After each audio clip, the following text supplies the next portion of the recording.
Hello and welcome to Global News Today, bringing you exclusive interviews with leading experts every weekday here on Arabiya English. I'm Tom Burges Watson. Coming up on today's programme, as Israel and Iran continue to exchange strikes for a fifth day, loud explosions are heard over Jerusalem and Tel Aviv, and extensive strikes are carried out in the western Iranian city of Tabriz, which is home to a major airbase. Meanwhile, the US President Donald Trump saying he wants a real end to the conflict, and that, he says, means a complete give-up by Iran.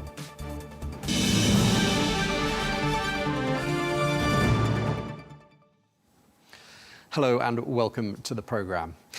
As their most intense confrontation in history continues, Israel and Iran have today exchanged fire for a fifth straight day, with the Israeli military saying that it carried out extensive strikes in western Iran, notably on a key airbase. Whilst in Israel, there were explosions in the skies above Jerusalem and Tel Aviv, but no reports of fresh casualties there. Well, since Friday, at least 224 people have been killed in Iran. 24 people have been killed in Israel.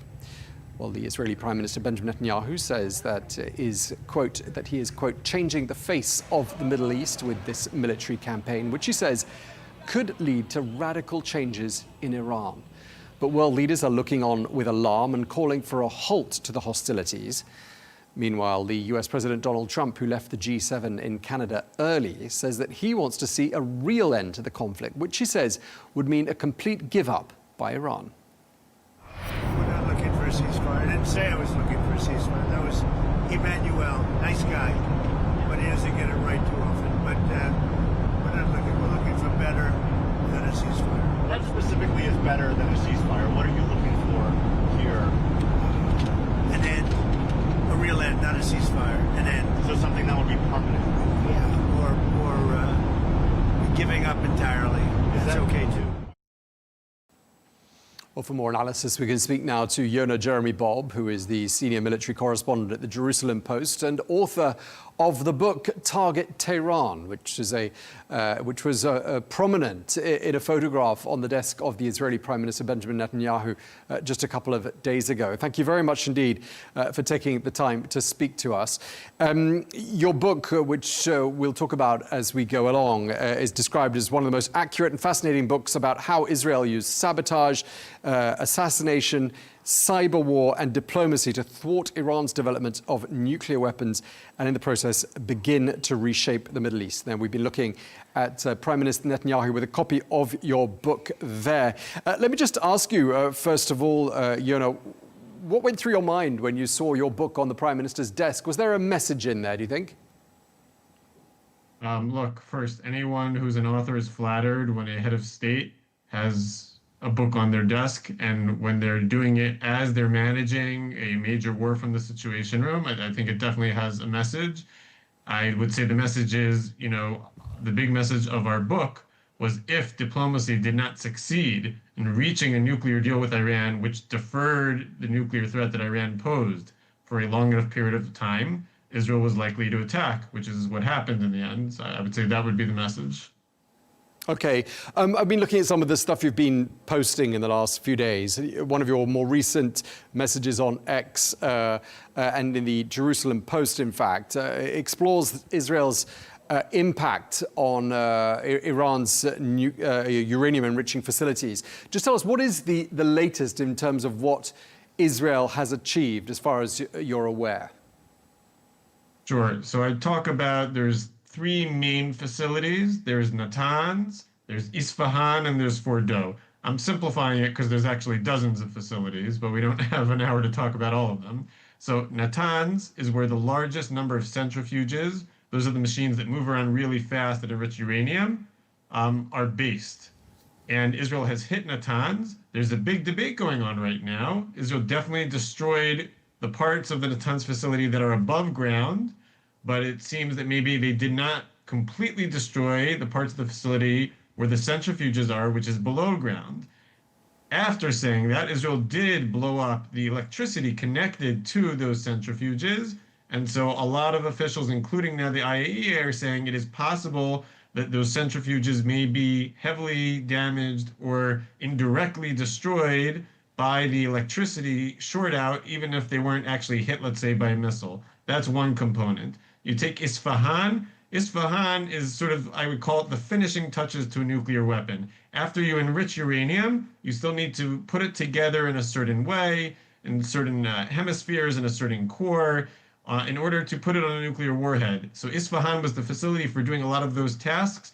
That has been destroyed. So to the extent that Iran will want to move on with a nuclear weapon, not just enrich uranium, they're going to be delayed on that. At the same time, Israel has not touched Fordo. Fordo is the second largest enrichment facility for centrifuges.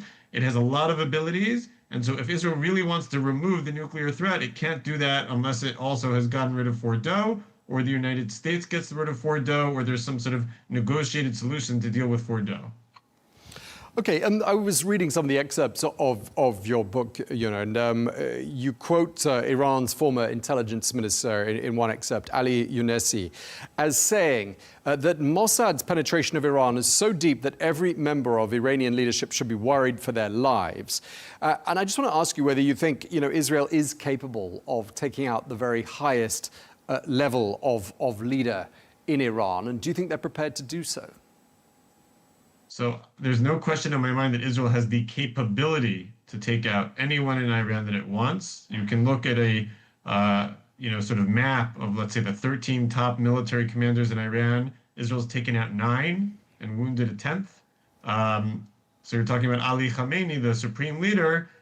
Israel could take him out. Israel has not decided yet to take him out. I don't think they will in the next day or two. But if this conflict goes on, if Iran continues to succeed with its ballistic missiles in killing and wounding Israeli civilians, we're over 25 dead, we're over 500 wounded, then it is possible that at some point Israel could say, okay, if Iran won't stop shooting ballistic missiles and they won't go back to the negotiating table with the Trump administration and cut a nuclear deal which concedes uranium enrichment, then Israel could conclude that toppling the regime by taking out Khamenei would be another way to go about it. Again, I'm not going to assume that they're going to do that. It could, but it could happen.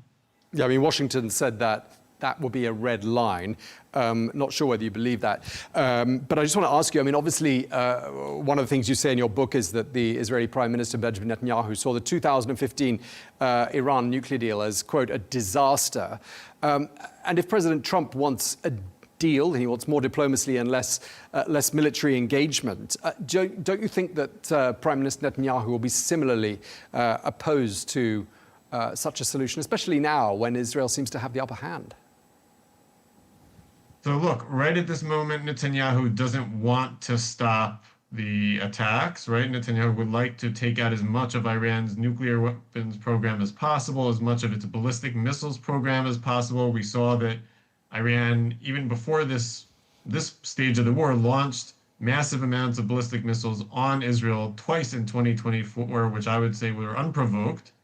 And so, yes, Netanyahu wants to do as much damage on that as possible. That said, if Iran came back to the table and said, we're willing to give up uranium enrichment, I believe Israel would support a deal between the United States and Iran. We appreciate you taking the time to speak to us. Thank you very much indeed. Yonah Jeremy Bob, thank you for your time. Thank you.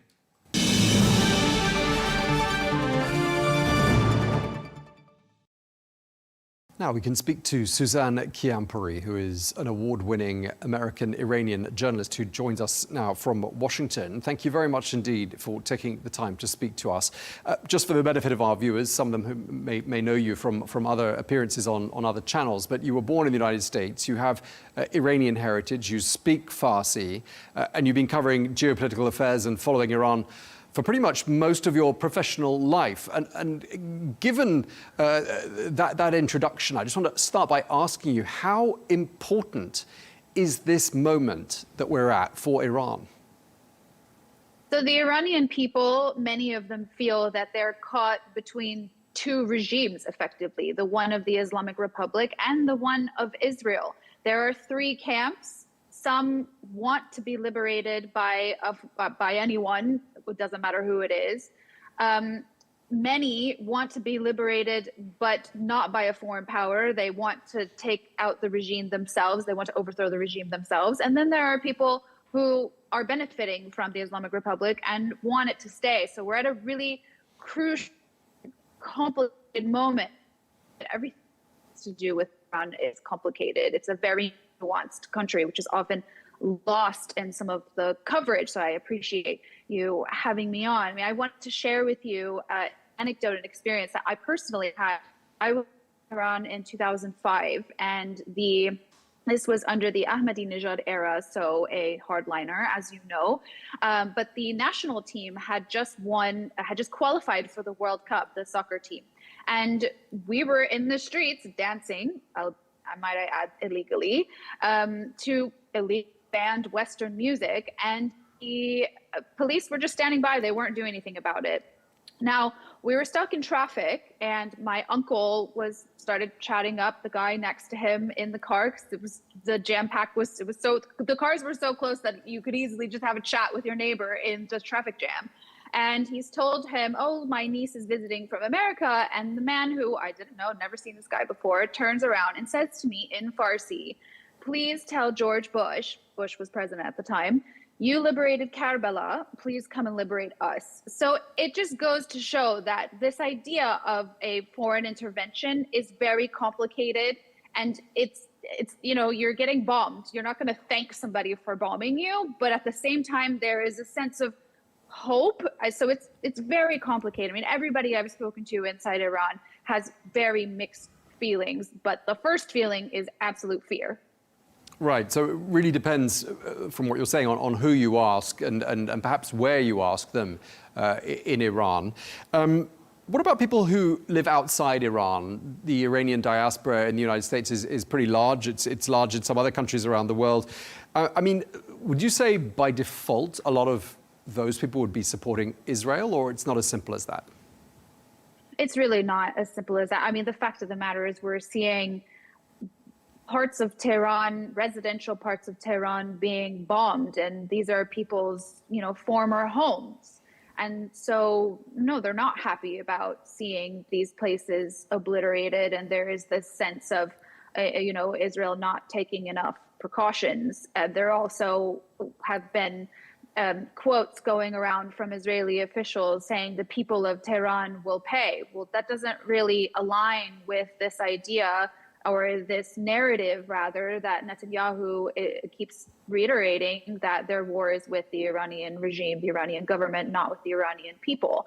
But of course, there are people in the diaspora who are praising Israel for taking out some people who have done very bad things, notably the head of the IRGC intelligence, who is responsible for torturing political prisoners. But at the same time, there are political prisoners inside Evin who can't evacuate, can't follow evacuation orders that Donald Trump is tweeting.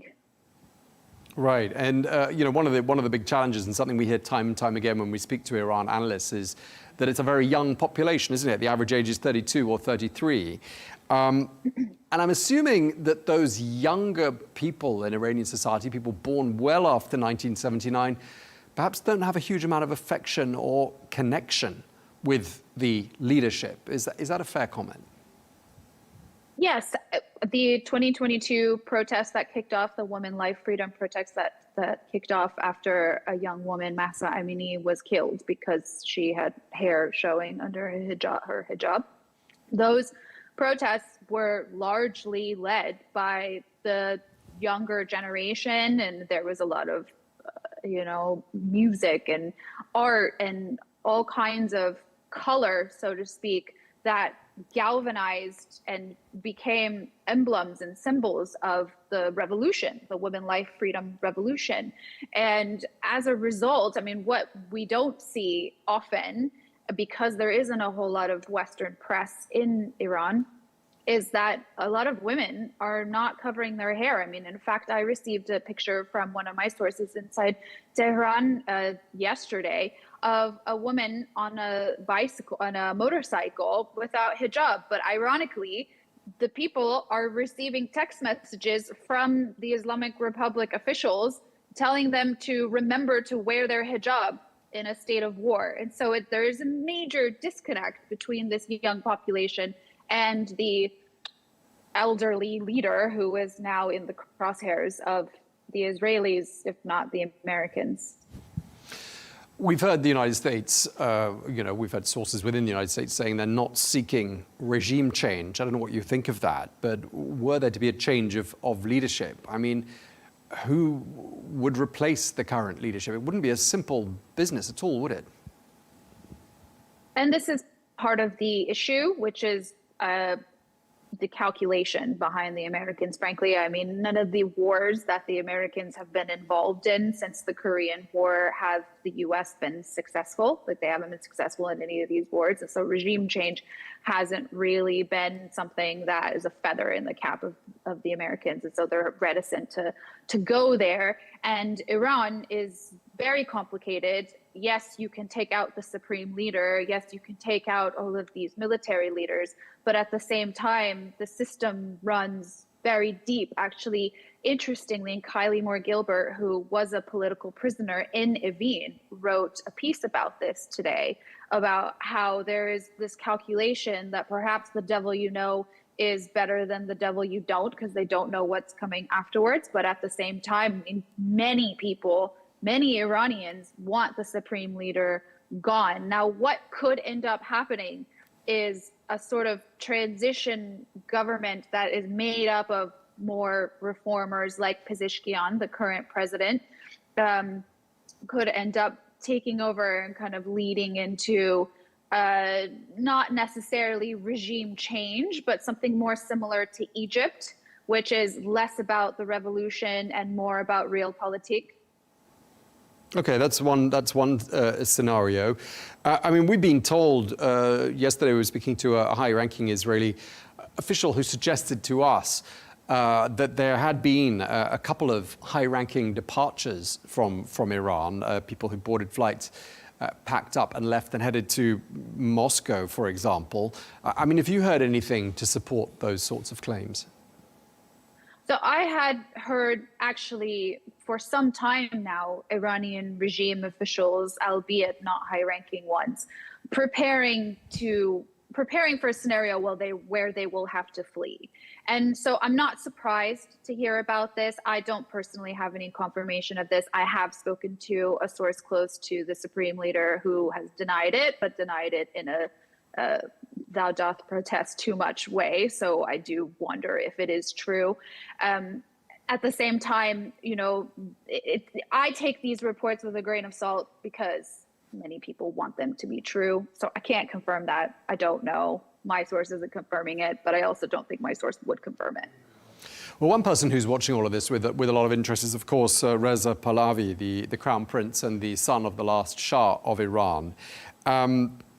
He's suggesting that the leadership could fall. That's a scenario he appears to be inviting, perhaps unsurprisingly.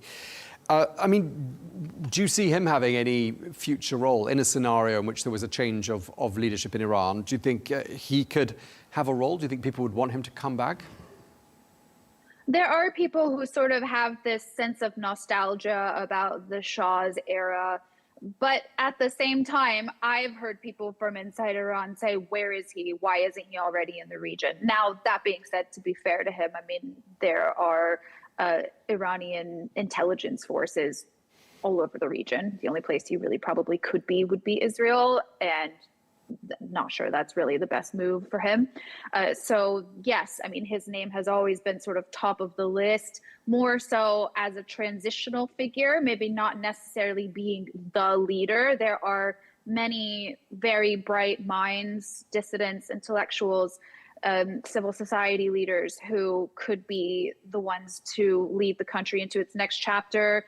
Shireen Ebadi is one of those names. She was among the group who wrote the letter calling for an end to the Islamic Republic, but also a ceasefire and an end to a war that's going to kill civilians and is killing civilians.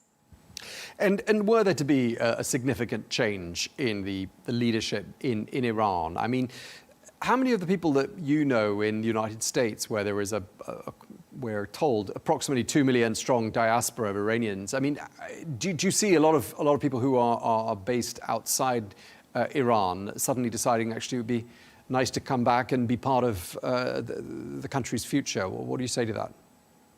Yes, I can see that. I mean, the fact of the matter is, even when I was in Israel, I was reporting for my documentary that I did on the Iran-Israel shadow war. I interviewed a woman who is a singer, an Iranian woman who is an Iranian singer living in Israel, but also teaches Farsi to Israelis, many of whom likely end up in Mossad. And I asked her, would she return to Iran? Does she feel Israeli or does she feel Iranian? And she said she's an Iranian woman living in Israel. So that's Israel. And that's, she obviously had to flee for a reason. But there are many people who live in other parts of the world who, yes, of course, they yearn to return to their homeland. I mean, we're seeing not protests, but demonstrations of sorts outside of the Islamic Republic's embassy in London, of Iranians waving Israeli flags and waving the Shiro Khorshid, the sun and lion flag, which is emblematic of pre-revolutionary Iran, in a way sort of celebrating what they think may be their imminent return. Okay, just as we sort of bring this conversation to an end, I mean, I'd like to ask you about the different scenarios you can foresee. I mean, let's start by looking at the less optimistic scenario, given that we're talking about one, possibly two nuclear powers. I mean, some pretty chilling scenarios, aren't there? What do they look like to you? Well, that's the thing. I feel like we're not talking about that enough in our coverage. The question is, there's a lot of people saying, well, what about Israel's nuclear weapons? And Israel has never admitted that it has nuclear weapons. And the Iranians, obviously, there has been a suspicion that they're very close to having a nuclear weapon, which was why we're here. It's not good. I mean, there's really no other way of putting it. This is a very dangerous moment in history that we're witnessing. And I don't really see what the path of de-escalation is right now, and that's alarming. Okay, so that's the less optimistic of the two scenarios. But is there a happier scenario? Is there a scenario in which you can foresee something good coming out of all of this, and perhaps Iran and, by extension, the region being a more stable, more secure, and more hospitable place in this planet? The fact of the matter is, the Islamic Republic has been the source of destabilization in the region for some time. And even after the nuclear deal that was reached with the Obama administration and the P5+1 countries, they thought that was going to lead to reform. I had Obama administration officials say this to me. They said they thought that this was going to lead to reform. And there's some debate about whether or not that could have happened if Trump had stayed in the nuclear deal, if he hadn't pulled out of it as pretty much as soon as he took office. But at the same time, what we did see in that window of time when there was a chance for the nuclear deal to take effect is the money that was released from sanctions relief.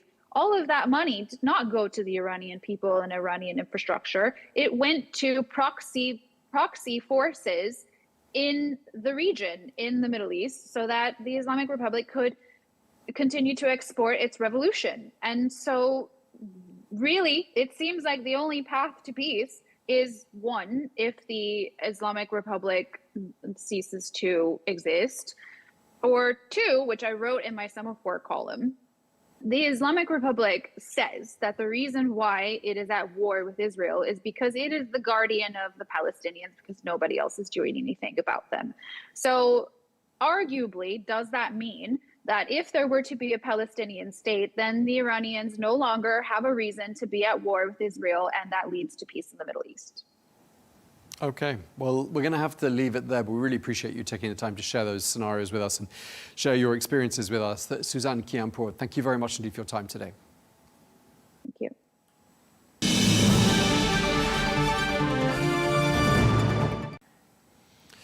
Well, let's get more now. We can speak to Dr. Mir Elran, who is a retired brigadier general and former director of military intelligence in the Israeli Defense Force. He's now a senior researcher of national security studies at Tel Aviv University. Thank you so much for speaking to us as ever, Dr. Elran. A pleasure talking to you.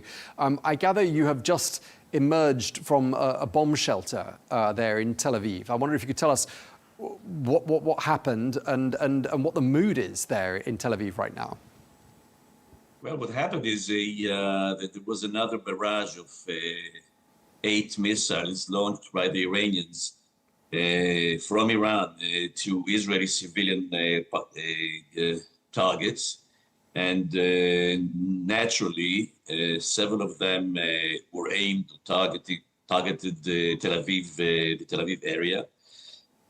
Luckily, this particular one, barrage, was not very damaging, and nobody was killed, and also the physical damage was not too bad. But this whole situation, of course, is quite dire. And, you know, for the civilian people to be disrupted in such a manner for the last 5 days, mostly during the night, which is bad enough, but also during the day, as was the case twice already today, it's quite unpleasant, quite challenging, especially for older people and for children. But this is something that we accept. I think the overall morale in Israel is relatively high. We understand the situation. Despite of the unique situation with the Iranians, this is not the first time that we've been engaged in such a military challenge, we, the civilian population, and we know how to conduct our defense, and we know how to attend the situation and how to respond to that.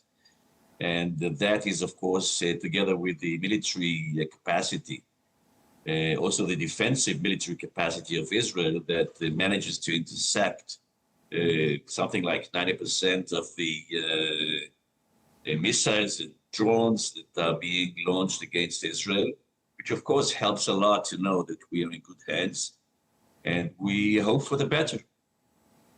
In terms of what happens next and you know, what direction things go in, I mean, the United States seems to be calling for diplomacy. President Trump has said on more than one occasion he wants a deal. Does Israel want a deal?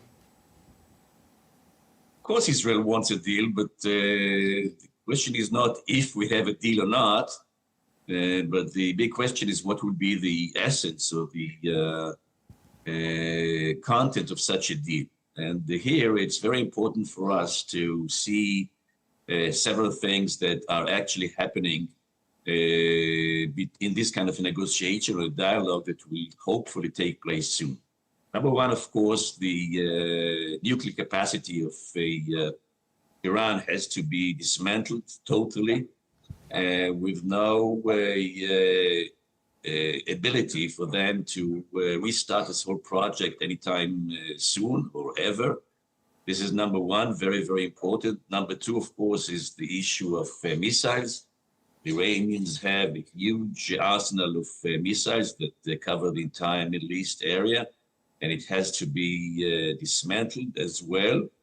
And number three, of course, is some kind of an understanding with guarantees, hopefully made by the Americans, that Iran will stop its aggressive, hostile strategy, mostly against Israel, but not only Israel. I think that the entire Middle East is being threatened by the Iranian regime. And those three things together, if we manage, together with the Americans, exploiting the very unique and so far very constructive military accomplishments of Israel in the first few days, if this can be a basis for a major change in the Iranian capacities, in the Iranian possibilities, and hopefully somewhere also in the overall intention or direction of the Iranians. So far, unfortunately, I am not sure that we can see it coming anytime soon. I think we need some time to make the necessary conditions for the Iranians to understand that this is the best option for them. And as long as they do not understand that and they do not come up with the positive, response to what is needed to be done, then of course we'll have to continue fighting. and trying to make them more conducive to the understanding that they have to change their conduct in a major manner. Do you think, Dr. Elran, there is a genuine appetite in Israel for regime change? The United States says that's not what it wants, and it said do not target the senior-most leader in Iran. He's made that position quite clear. That's a red line for America. Do you think Israel wants to see total change of management, shall we say, in Iran? Well, let me put it this way. Theoretically, of course, the regime, the Ayatollah regime in Iran is unacceptable to us. I mean, the way it handles the situation, both in Iran and regionally, and specifically, of course, versus Israel, is totally unacceptable. So, of course, we would like to see another regime, a more pragmatic regime in Iran. Of course, I think this would be a very important development. But the big question is whether we should or we could make this happen. I think that what we do now is basically military pressure on the security and scientific establishment in Iran. And as a part of it, and indirectly perhaps, the Iranian people will understand that the best thing for them is to bring about a regime change, which will be, as I said before, more a positive and conducive to the needs of the Iranian people, first of all, which is absolutely not the case right now. And then, of course, the entire Middle East and the world at large will benefit from that. The United States has said since Friday that it's not really involved and doesn't want to get involved. But do you see there could come a point where it is inevitable that the United States has to get involved? The United States doesn't have to do anything. As far as, from the point of view of Israel, I mean, they will do exactly what they need to do. And there is a discussion going on nowadays these days in Washington, what to do about the situation in Iran with the war. I understand that there are different kinds of opinions about that. The United States is involved in the war, defensively, logistically, in terms of intelligence assistance. Not only America, but also other countries from the region and abroad are being involved, understanding that the situation necessitates this kind of a participation. The big question, of course, is to what extent the United States will be ready and willing to participate in the war offensively. There are different angles to that. And I think that if we want, and I think that everybody needs to understand that the most important thing is to end the war in a constructive manner, as I suggested before, sooner rather than later. Any kind of involvement of America would necessarily help in this respect. But this is my understanding of the situation. Of course, I trust the Americans to do what they need to do and with whom they want to do it. I mean, the United States can do it as they did in the past with a coalition of countries by themselves, together with Israel or not. These are different kinds of options, what to do. And then, of course, perhaps the most important thing is not necessarily the military participation of America, but also, to a large extent, the political or the diplomatic action in this respect. And if we manage to get the Americans involved in the processes of bringing about some kind of an arrangement, as I suggested before, I think the best way or the only way that it can be handled or it can be achieved is with the participation, with the active participation of America. And I think that there are chances that the Americans will be I wouldn't say glad, but will be willing to take this role, especially after the accomplishments, the military accomplishments of Israel, and the developments, the other developments that have been taking place since the beginning of the war. Just want to remind our audience that this whole war is only 5 days long, and we don't have to be hasty about looking for immediate results. These things take time. Iran is a huge country with lots of interests and with ideological framing that is very problematic as far as pragmatism is concerned. So it might take some time, but I think that the last 5 days have been very, very meaningful in enhancing some kind of a constructive geopolitical arrangement with the Iranians and consequently in the Middle East at large. Sure, and just lastly, it's not just been the last 5 days, has it? It's been the last 10 months, really, that we have seen Israel really managing to outmaneuver Iran and many of its proxies around the world, around the region. I mean, how do you think Israel has done this? What do you think is Israel's strongest asset?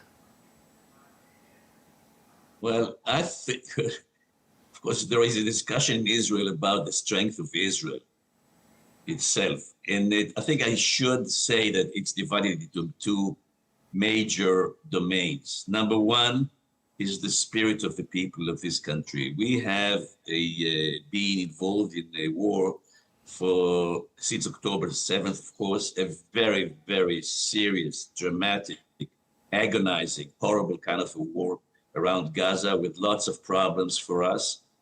And the important thing is that the spirit of the people in Israel, I would say the resilience of the people in Israel has proven itself to be very high, taking into consideration the situation and the consequences. So we came to last Thursday not without, let's say, mental preparation for what's happening right now. And I think that the number one asset is the capacity of the civilians in Israel to stand by the needs of the situation and to act in accordance with that and to support the needs of the war, etc. So the resilience of the Israeli people is the number one most important asset as far as I'm concerned. And of course, there is a second major set of assets which has to do with the military capacity based on high-end technology and command and control and scientific innovations, courage, and all that entails in terms of being in a position to stand up to the threats of the Iranians. And I think that this is really very clear. I mean, everybody around the world understands that without this kind of a capacity, backed, by the way, and supported by the Americans, but not only the Americans, we have also other very, very important allies in this respect. I think that we can stand up to any kind of a challenge from our foes and also from the Iranians. So I think that we are strong in our belief that we can do it. We can stand up to the challenges, and we shall come victorious and from this war.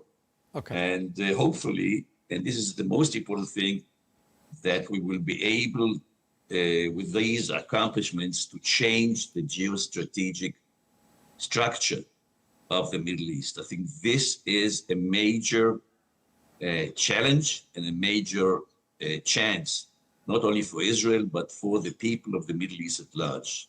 And if we want, and I think that everybody in Israel does want, to have another free of wars, stable, prosperous Middle East, I think that this is really the major important and possible chance for everybody to be with us on this venture. Okay, we're going to have to leave it there. We're out of time. Thank you very much indeed for speaking to us. Dr. Mir Elran, we really appreciate it. Thank you. You are very welcome. Thank you very much.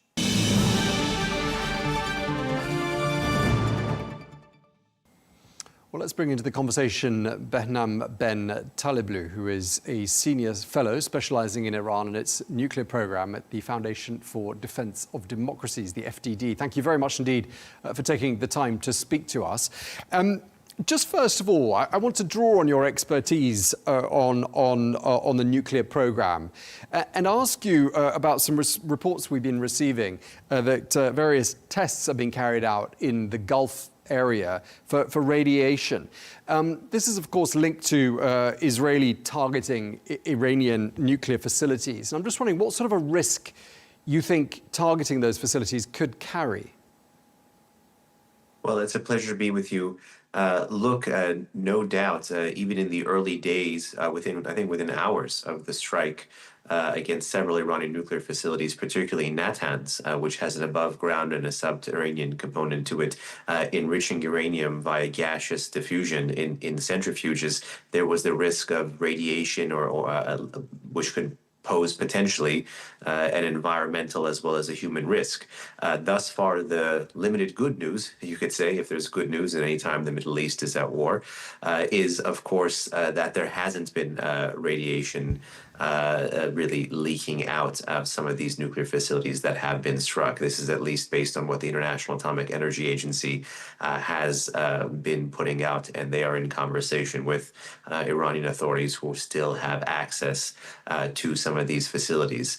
Rightly, there is concern about, if wind is blowing in a certain direction, that may move some of the environmental,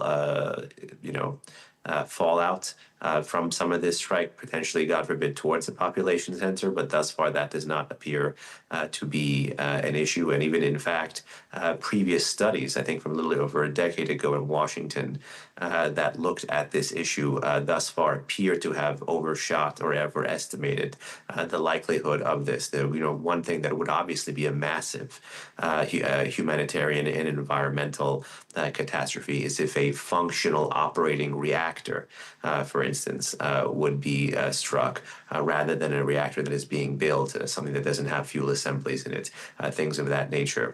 And ironically enough, and I'll end with this for you for being so long, the last thing that the regime had been doing to secure these facilities, which is to bury some of them underground, the Fordo facility, for instance, has been struck. I don't think it's been significantly damaged, but it's been struck. It's under 300 feet of concrete.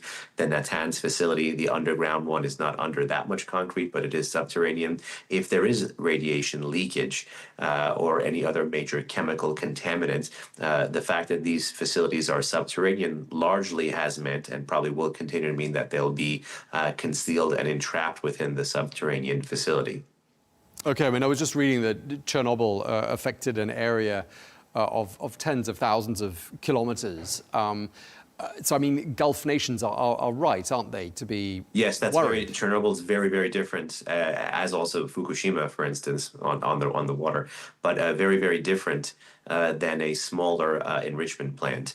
For instance, if Iran has a reactor in Arak, the IR-40 reactor, which they had tried to turn after the JCPOA into a smaller modular reactor. But had that been hot, had that been on, had that been functioning and that been struck, there would be a real concern there as well. And obviously, as you know, there's a light water reactor closer to the Persian Gulf coast, the Bushehr reactor. The Iranians are actually trying to build more reactors down there. That could potentially pose an environmental and human safety risk, yes. Just turning our attention to what's happening on the ground and some of the politics surrounding the situation. Let's start by looking at Iran and some comments you've made recently. To paraphrase you, you've suggested that the supreme leader of Iran resign. Do correct me if I've misquoted you. He's an 86-year-old man. Obviously, he was supposed to be in a job for life. Do you think that's a likely scenario? And could he step down even if he wanted to?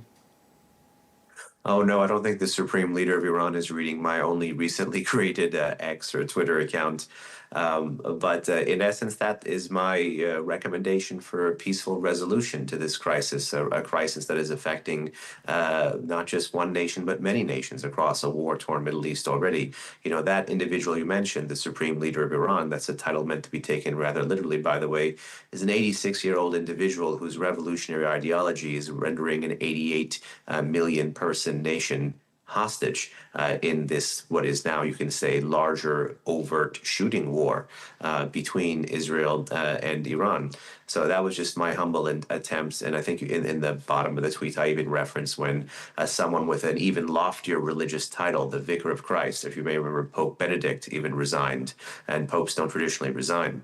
That was just my attempt to, you know, offer a humble diplomatic face-saving pathway, and more importantly, life-saving pathway for all involved.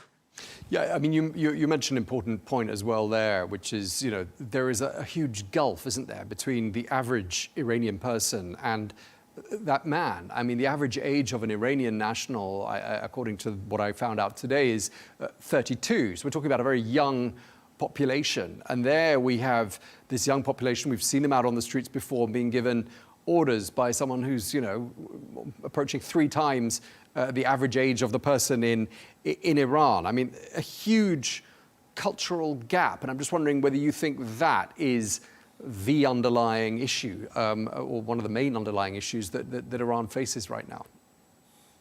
Well, there's a panoply, a plethora of issues that the Islamic Republic is facing right now, but the chasm between state and society is a huge one that sometimes, unfortunately, has been relegated to the back burner, treated even in Western discourse as, oh, this is a soft issue, this is a human rights issue. No, this is first and foremost actually a security issue. Because if you look at this chasm between state and society, the failure of reform, the overpromise and underdelivery of reform has moved large swaths of the Iranian population from trying to participate in the system as controlled and rigged and authoritarian and Islamist as it is, to try to take to the streets rather than to the rigged ballot box and to try to contest the system. And now some, even if you look at Iranian social media, and even in the post-October 7 Middle East, some had been welcoming limited strikes against regime facilities and, senior political and military elites because of how suffocating the day-to-day repression was. And I mean, this is a damning indictment, because make no mistake, Iranians are a fundamentally patriotic and nationalist people. And to be driven into that position, that almost state of psychosis, if you read Persian language social media that welcomes strikes, is simply because of the failures of central government. Again, this is not a monolith. This is just a small anecdotal sample I'm trying to give, but it is just meant to convey a larger story of the day-to-day failures of central authority and the people. And yes, indeed, there is a massive age chasm, but it's not just generational, it's demographic and it's economic as well. And when you look at the boom and bust cycle of protests that Iran has been facing from 2017 to present, it is not just the youth. I mean, the youth tend to be the forefront or the vanguard of multiple iterations of these protests, but it's different demographies, different geographies, different classes, even different parts of Iran, kind of coming together and converging on the thesis that the Islamic Republic of Iran is not a good guardian of the Iranian national interest and cannot determine what is in the public good. And you see that by the choices that the regime has been making that have ultimately led to a war on its territory on this scale and of this impact not seen since the heydays of the founding father of the Islamic Republic, Ayatollah Khamenei, who 1 year after his revolution ended up bringing Iran into the Iran-Iraq war, admittedly on a defensive front for the first 2 years and then an offensive front for the latter 6. Right, so basically, instead of having the effect of rallying people around the flag, you're saying that, these actions, this military engagement between Iran and Israel is actually having the opposite effect. And really, when we've covered, go ahead. Sure, if I can just footnote that the lens through which you, as a normal, average Iranian, would see the government of the Islamic Republic of Iran is the lens through which you would see these strikes. So if you were an anti-regime individual, you would continue to see largely, but not exclusively, everything through that lens. And if you were a pro-regime individual, you would largely, but exclusively, see things through that lens. One of the X factors here, however, is, of course, civilian casualties. And the fear is, particularly for Israel and also to a certain extent America, because of the fundamentally more pro-Western leanings and feelings of large swaths of this Iranian population, if there are sustained civilian casualties, and if Iran is made to look anything like the rest of the war zones of the Middle East, then the West would really lose this really tectonic advantage that it has, and this real moral mandate that it has, which is actually to be able to stand with and in support of one of the most pro-Western peoples in the region, and instead basically erode the space between state and society simply through a casualty count going up. So this is again human rights as security. Right. So what you're saying is that those people we saw on our screens taking to the streets in protests over the last decade or so, there have been some moments when there have been some really large numbers out on the streets. You're saying those people would be seeing this as something of an opportunity. But if the death toll keeps going up, then those sorts of people and their voices will be, they'll be in an impossible position, won't they? They won't be able to come out on the streets denouncing the regime or denouncing the government or indeed calling for demonstrating in any way what looks like anything less than full support for their country. Indeed, and forgive me, I think some of the question volume was cutting in and out in terms of the connection, but I do believe I understood what you said. And, fundamentally, the thing that would affect all Iranians, regardless of their political disposition before June 12, before June 13, is that they're patriotic. And then following June 12, June 13, everybody, particularly if you are in the capital, Tehran, which has been struck several times, is going to be in survival mode. And individuals in survival mode have a harder time protesting because they're first and foremost trying to secure their physical safety. And unlike Israel, which has been able to provide shelters for its population, the Islamic Republic of Iran has sacrificed everything on the altar of exporting its revolutionary ideology and securing regime survival, not securing the Iranian popular good, not defending the Iranian national interest, and not doing well by Iranian citizens, which is precisely what brought it into this predicament in the first place.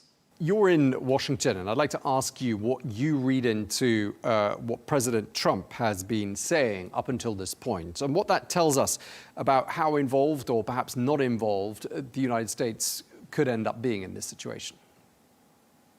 Well, all eyes certainly will be on President Trump in the coming days, particularly as Iran is escalating its missile war, and particularly as Israel is continuing to have military successes against the regime's military infrastructure in that country.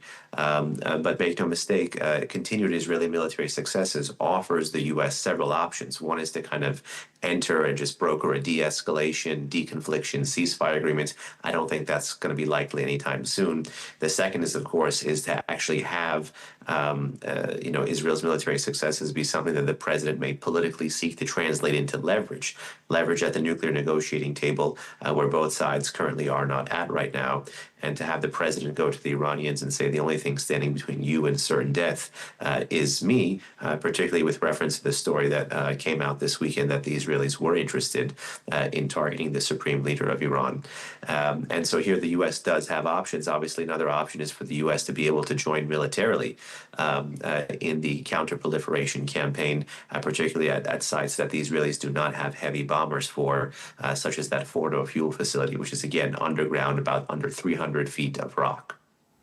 Okay. So, I mean, just to wrap up our conversation, we're nearly out of time. I just want to ask you, as someone who's been clearly observing affairs in Iran, for most of his life, I want to ask you whether you were taken by surprise by what happened on Friday the 13th, or whether you felt there was somehow a sense of inevitability about it all. To a degree, there was a sense of inevitability given the direction the Islamic Republic has taken its enmity an animosity with Israel in, as well as really some of the irreversible moves it's made on its nuclear program, as well as some of the diplomatic time that it had squandered at the negotiating table, both under Biden and under Trump. However, I will say many living and working in Washington and following the Iran nuclear issue had almost tuned out the numerous military public rhetorical military threats by Western and Israeli officials about all options being on the table for so long. And it's really been 2 decades since folks had been hearing such language.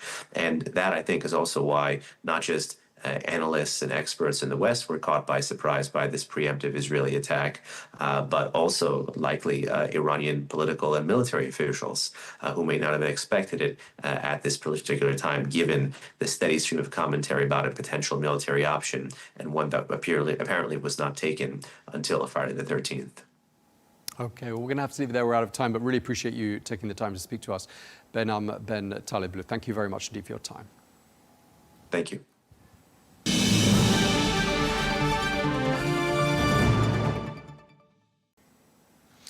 Well, let's get more now on what's being said by the United States, in particular the Trump administration. And we can speak to Carla Sands, who is a former US ambassador who served under President Donald Trump. Thank you very much indeed for joining us here on Arabiya English once again.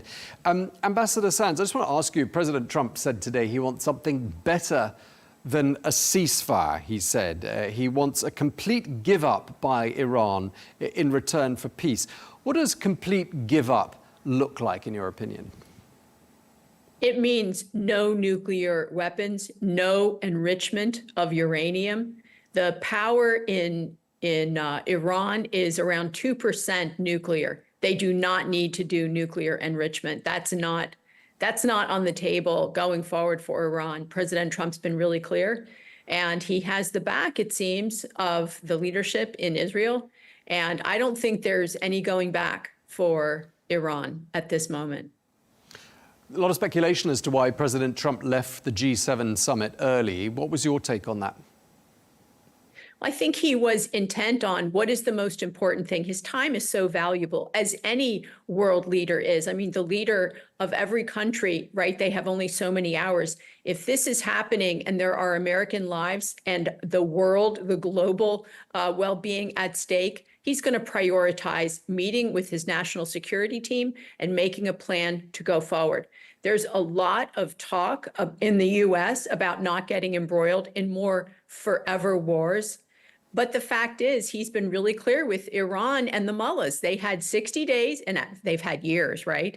But they had 60 days of negotiations with President Trump. On the 61st day, clearly, Israel hit out. And remember, Israel had a lot of patience too. They didn't hit out. I think they were afraid, basically, with Hamas and Hezbollah. But after October 7th and then the two attacks by Iran, they just simply could no longer wait. But I think this is the most consequential moment since the fall of the Soviet Union, the USSR. This is going to change the dynamics in the Middle East. It's even affecting the Russia-Ukraine war and the supply chains. So we have to really be our heads on a swivel right now to paying attention to what's going on and to make sure that our loved ones in either Iran or Israel are safe. Yeah, and just to pick up on what you were saying there, I mean, clearly President Trump faces some very difficult choices because there are a lot of people in his support base, like you were saying. Sort of one of the mantras of MAGA is you just don't get America involved in faraway conflicts. And yet it seems Prime Minister Benjamin Netanyahu wants President Trump to go down the military route and not strike any more, well, I should say, it should not strike a bad deal with Iran as he saw the 2015 deal as being. I mean, which voice do you think is loudest in the president's head? Well, you know as well as I do that he listens to every voice and takes in a lot of, this team of rivals, a lot of different information. But America's first president, George Washington, said, do not get entangled with foreign wars. And then if we look forward, President Trump has really been about America first.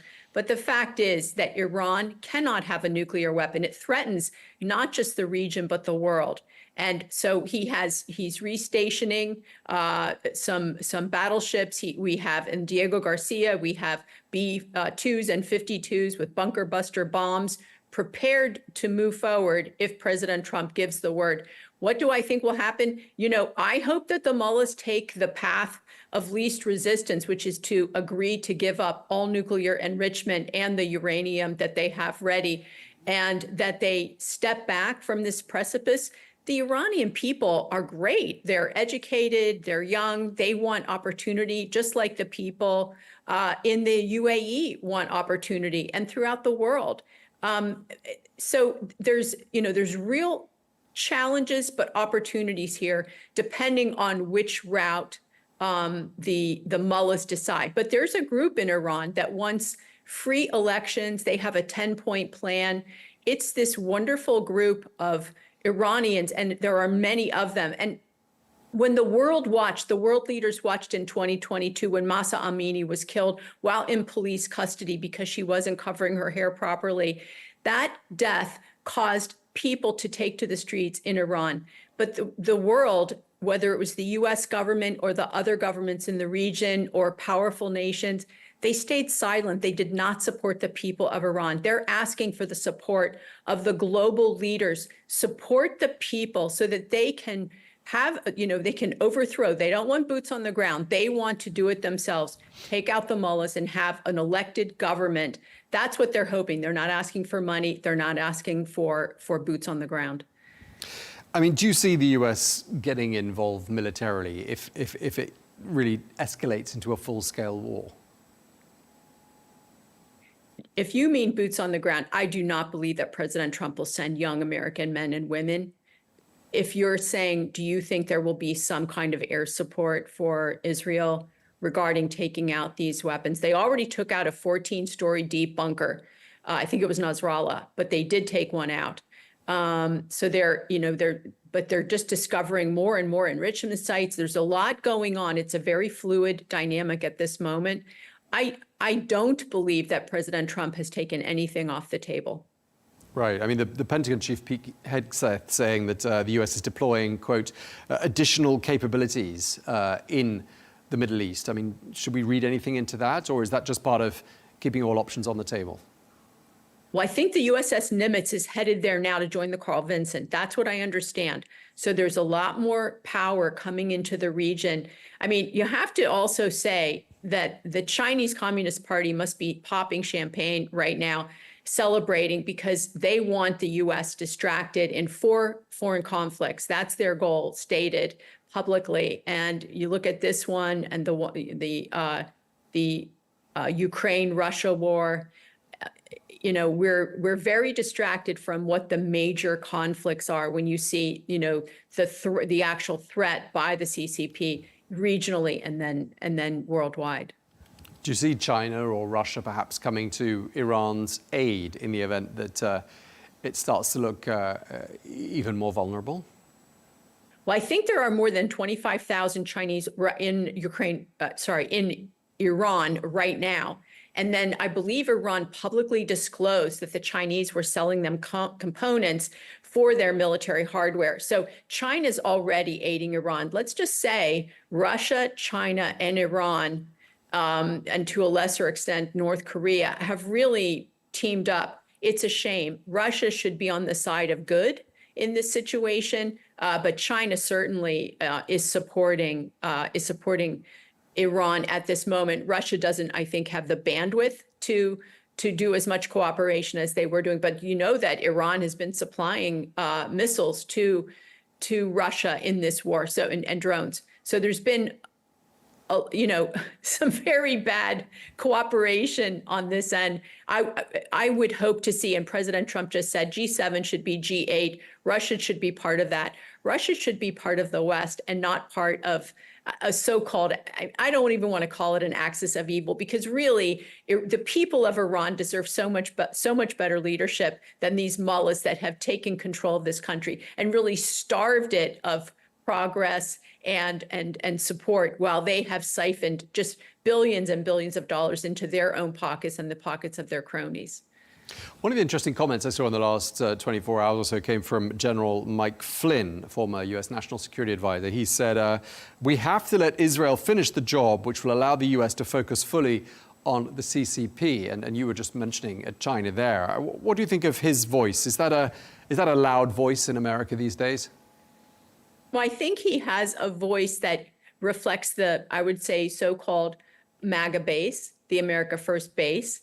General Flynn is a beloved figure in that world.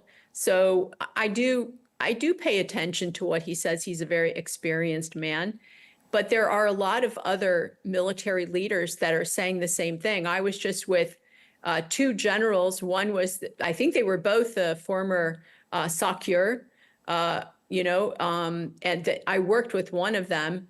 And these generals were talking about this peaceful overthrow of the mullahs by the patriots in Iran. The people want better leadership. They have a plan.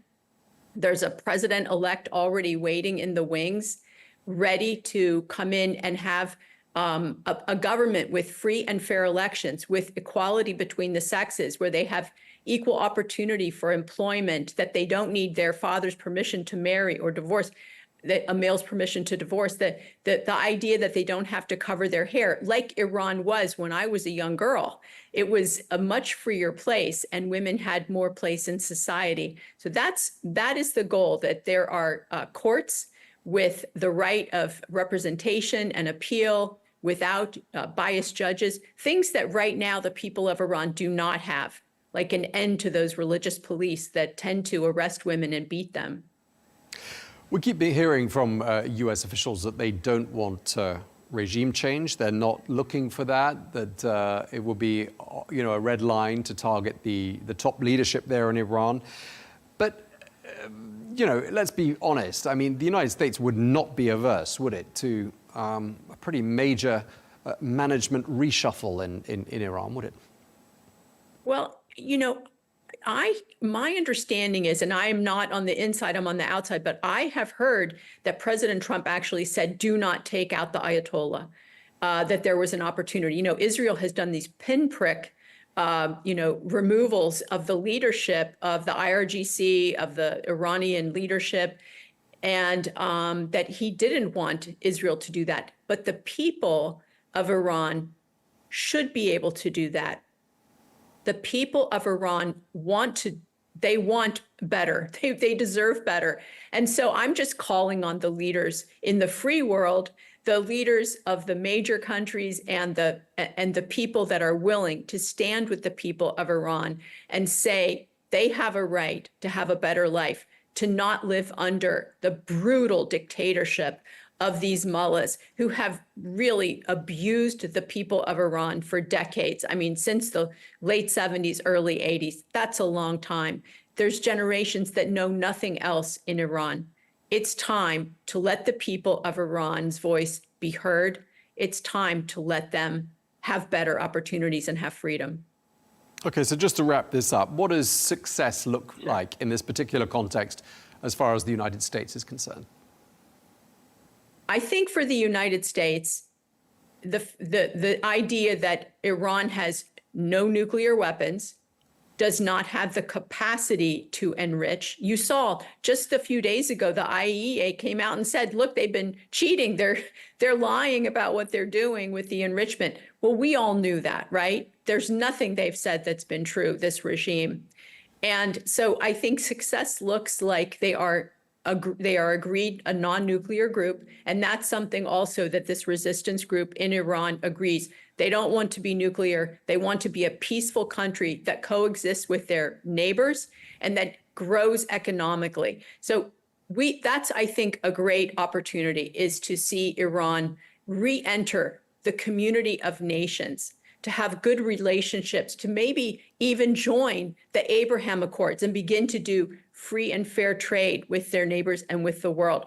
Imagine that, to build out more infrastructure for their oil and gas, which is sorely lacking infrastructure investments. They can do better to invest in the country. And once you give women the right to have the education that they desire and all of these other things that women have been denied in so many ways in Iran, under the mullahs, under the foot on the neck, the mullah's foot on the neck of the people of Iran, and especially the women, I think that you'll see a booming economy in Iran and people that are really happy to go there as tourists and go see the beautiful countryside. I would love to go to Iran and have a meeting in Tehran and talk about what's going on. And wouldn't that be wonderful as an American to have that opportunity?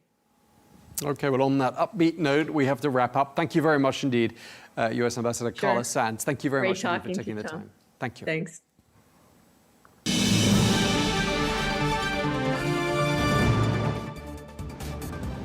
Well, that is all we have time for on Global News today. Thank you very much indeed for watching. Be sure to join us again tomorrow for more exclusive interviews. Until then, bye-bye.